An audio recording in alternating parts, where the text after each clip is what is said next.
Hello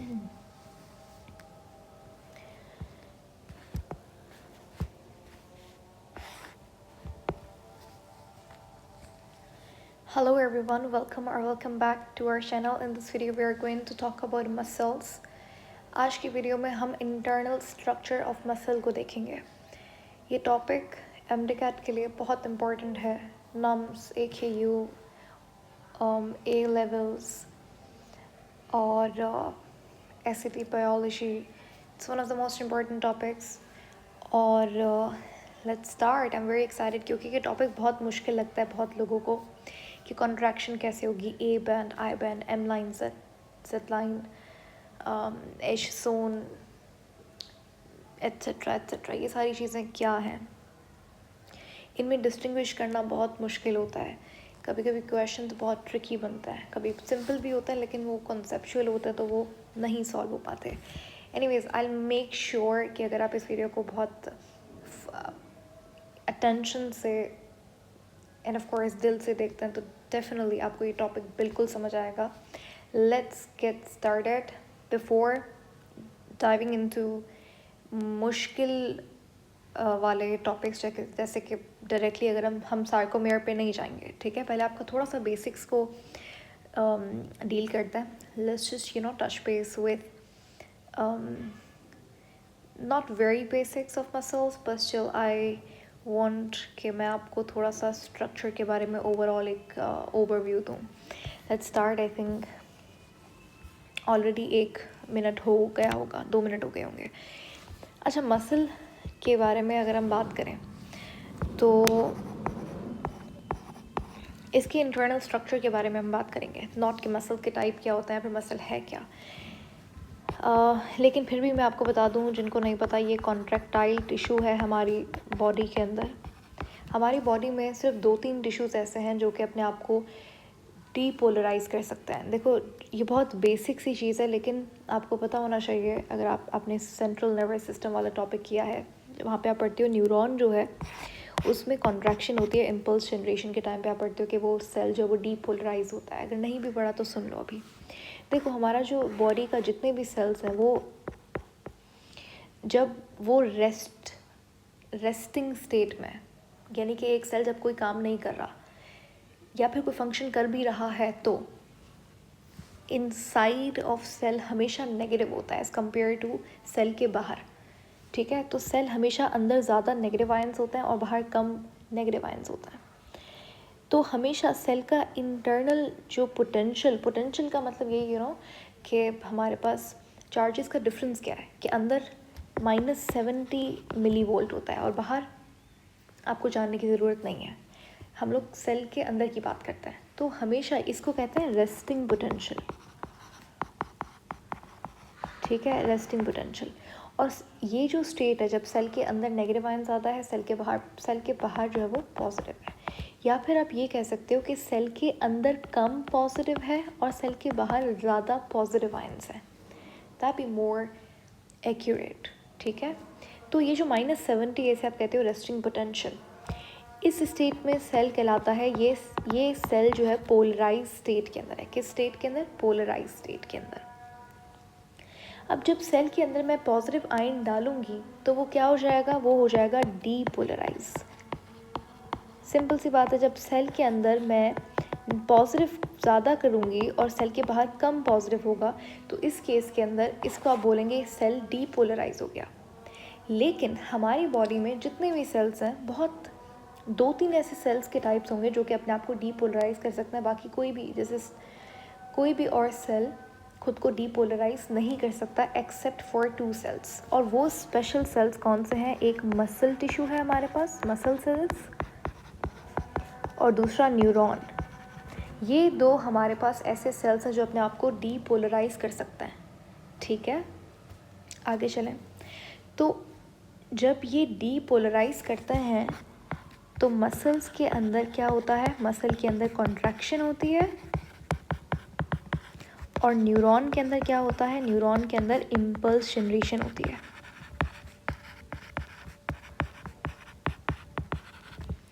सही है. हमारा टॉपिक है मसल के बारे में बात करना कि ये कॉन्ट्रैक्शन कैसे हो रही है, मसल का स्ट्रक्चर क्या है सबसे पहले तो ये थोड़ा सा बेसिक सी बातें थी जो मुझे लगता है बहुत ज़रूरी है और आपको पता होनी चाहिए। अब आते हैं हम मसल के बारे में बात करते हैं, थोड़ा सा का स्ट्रक्चर देखते हैं। मसल जैसे कि मैंने बताया ये कॉन्ट्रैक्टाइल, अच्छा समझ आ गया कॉन्ट्रैक्टाइल टिश्यू इसे क्यों कहते हैं, क्योंकि इसके पास एबिलिटी है to contract, to depolarize itself. ठीक है, इसका ओरिजिनेशन क्या है, कौन से जर्म लेयर से मसल सेल्स निकलते हैं, तो वो है मेसोडर्म। जबकि जो न्यूरॉन है, एक्स्ट्रा नॉलेज है लेकिन सुन लो काम आएगा, आगे भी आपको याद करना है, वो निकलता है एक्टोडर्म से। ठीक है, न्यूरॉन का ओरिजिन क्या है, एक्टोडर्म। मसल का ओरिजिन क्या है, मेसोडर्म। अब मसल जो है, फॉर एग्जाम्पल ये हमारे पास एक, हम लोग यहाँ पे बात करते हैं, मैंने यहाँ पे ये मसल उठा लिया। ठीक है, ये आपके पास क्या है, दिस इज़, समझ लीजिए मैंने यहाँ पे एक बाइसेप। ठीक है, मैं एक और चीज़ आपको बता दूँ, यहाँ पे मेरे पास ये बाइसेप है और इसके, ये आपको फ्रंट वाला दिखाया हुआ है, इसके पीछे की तरफ हमारे पास क्या है, ट्राइसेप है। ठीक है, वैसे तो आई एम नॉट श्योर कि आगे वाला, देखिए जब आप इसकी आर्म अगर इस तरीके से होती तो ये बाइसेप होता और ये ट्राइसेप होता। ठीक है, अब कौन सा बाइसेप है कौन सा ट्राइसेप है वो नहीं समझना, हमें समझना ये बाइसेप ट्राइसेप है क्या। वैसे तो टॉपिक से थोड़ी सी हट के चीज़ है, लेकिन स्टिल टॉपिक चैप्टर का पार्ट है, आपको पढ़ना होगा। ये बाइसेप ट्राइसेप जो है वो ओपोजिटली काम करते हैं, और ऐसे मसल्स जो कि ओपोजिटली काम करते हैं तो एक कॉन्ट्रैक्ट होगा, दूसरा वाला रिलैक्स होगा। जब बाइसेप कॉन्ट्रैक्ट होता है तो ट्राइसेप क्या होता है, रिलैक्स होता है। जब बाइसेप रिलैक्स होता है तो ट्राइसेप कॉन्ट्रैक्ट होता है। ऐसे मसल्स को एंटागोनिस्ट मसल्स कहते हैं। ठीक है, आपसे क्वेश्चन पूछ सकते हैं, ये एमसीक्यूज में आया हुआ भी है, कि बाइसेप्स क्या है, फ्लेक्सर या फिर एक्सटेंड। तो बाइसेप्स हमारे पास फ्लेक्सर है और ट्राइसेप्स हमारे पास एक्सटेंडर्स होता है। ठीक है, बाइसेप्स फ्लेक्सर्स होते हैं और ट्राइसेप्स एक्सटेंडर्स होता है। सही है, ओके टॉपिक पे वापस आते हैं। मैंने यहाँ पे एक बाइसेप उठा लिया और मैं उसको अब ऑब्जर्व कर रही हूँ एनाटॉमिकली कि किस तरीके से अंदर स्ट्रक्चर, एनाटॉमिकल स्ट्रक्चर क्या है बाइसेप का। तो हमने क्या किया, देखा कि बाइसेप मसल जो है वो इस तरीके से, हमने स्किन को पहले आप रिमूव करेंगे। ठीक है, आपने मसल निकाल लिया। अब मसल पे हमने देखा तो कि इस तरीके से एक लेयर है। ठीक है, इस तरीके से एक मसल के ऊपर लेयर है, इस लेयर को कहते हैं एपिमाइसियम। ठीक है, अब हम इस मसल को डाइसेक्ट करके देखते हैं। जब हमने मसल को डाइसेक्ट किया यहाँ से, तो हमने देखा कि मसल के अंदर इस तरीके से टिश्यूज थे।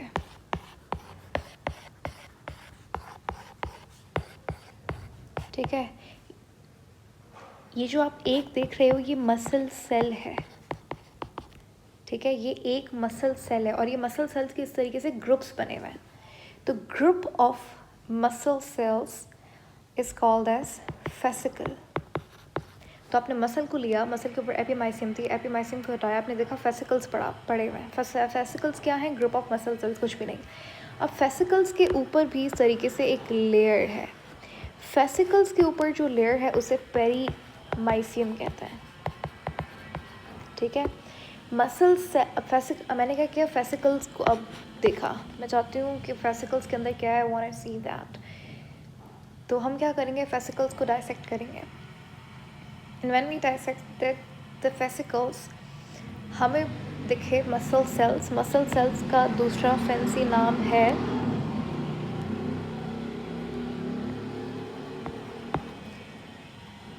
मायोफाइबर्स, ठीक है। मसल सेल्स को मायोफाइबर्स भी कहते हैं। मायोफाइबर्स के ऊपर भी लेयर होती है, मायोफाइबर्स के ऊपर लेयर होती है, इसको कहते हैं एंडोमाइसियम, एंडोमाइसियम, ठीक है। सिंपल सी बात है, मसल के ऊपर एपिमाइसियम होती है, फिर उसके अंदर फेसिकल होता है, ग्रुप ऑफ मसल सेल्स, उसके ऊपर लेयर होती है पेरीमाइसियम, और फेसिकल को जब आप डायसेक्ट करते हैं मसल सेल्स यानी कि मायोफाइबर्स के ऊपर लेयर होती है एंडोमाइसियम। अब ये एक मायोफाइबर को मैंने ले लिया, मायोफाइबर के ऊपर एंडोमाइसियम होती है। अब मायोफाइबर जो है उसमें इस तरीके से फिलामेंट्स पड़े हुए थे। मायोफाइबर को जब मैंने एक मसल सेल को मैंने उठा के देखा माइक्रोस्कोप, बहुत स्ट्रॉन्ग माइक्रोस्कोप के अंडर, तो मैंने रियलाइज़ किया कि अच्छा इसमें क्या है, इस तरीके से strip like structures, band like structures हैं। इनको मैंने कह दिया, ये फिलामेंट की तरह दिखते थे, तो हमने कह दिया कि ये मायोफिलामेंट्स हैं। मायोफिलामेंट्स कह सकते हो इन्हें आप, मसल फिलामेंट्स कह सकते हो, लेकिन कॉमनली इन्हें मायोफिब्रिल्स कहा जाता है, ठीक है, मायोफिब्रिल्स। और मायोफिब्रिल की ऑफ कोर्स इनकी प्लाज्मा मेम्ब्रेन होती है जिसको आप सार्कोप्लाज्म कहते हो।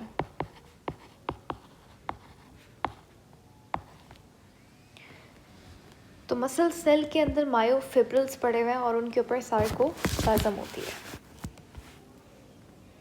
अब मायोफिब्रिल्स क्या है, मायोफिब्रिल्स कैसे होता है? मायोफिब्रिल इस तरीके से स्ट्रिप लाइक स्ट्रक्चर्स होता है। इनको अगर मैं देखूंगी तो इसमें फिर एक अलग स्ट्रक्चर्स हैं। ये एक मायोफिब्रिल है। ये क्या है? ये एक मायोफिब्रिल है। इसके अंदर इस तरीके से और छोटे स्ट्रक्चर्स थे, light band, dark band, light band, dark band, इस तरीके का स्ट्रक्चर था एक मायोफिब्रिल के ऊपर।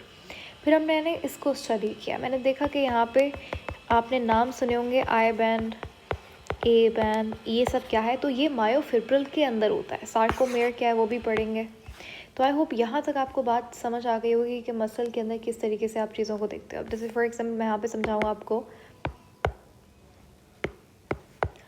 तो देखो ये हमारे पास मसल था, ठीक है।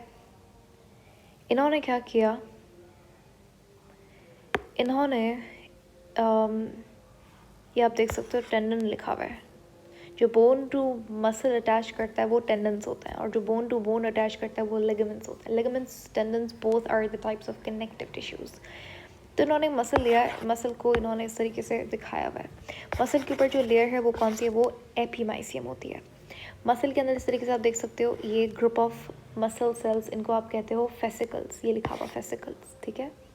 फेसिकल के ऊपर जो लेयर होती है ये, इसको आप कहते हो पेरीमाइसियम। तो एंडोमाइसियम, पेरीमाइसियम, और उसके बाद इस तरीके से फेसिकल के अंदर जो सेल्स हैं वो है मसल सेल्स, और मसल सेल्स के ऊपर कौन सी लेयर होती है? एंडोमाइसियम।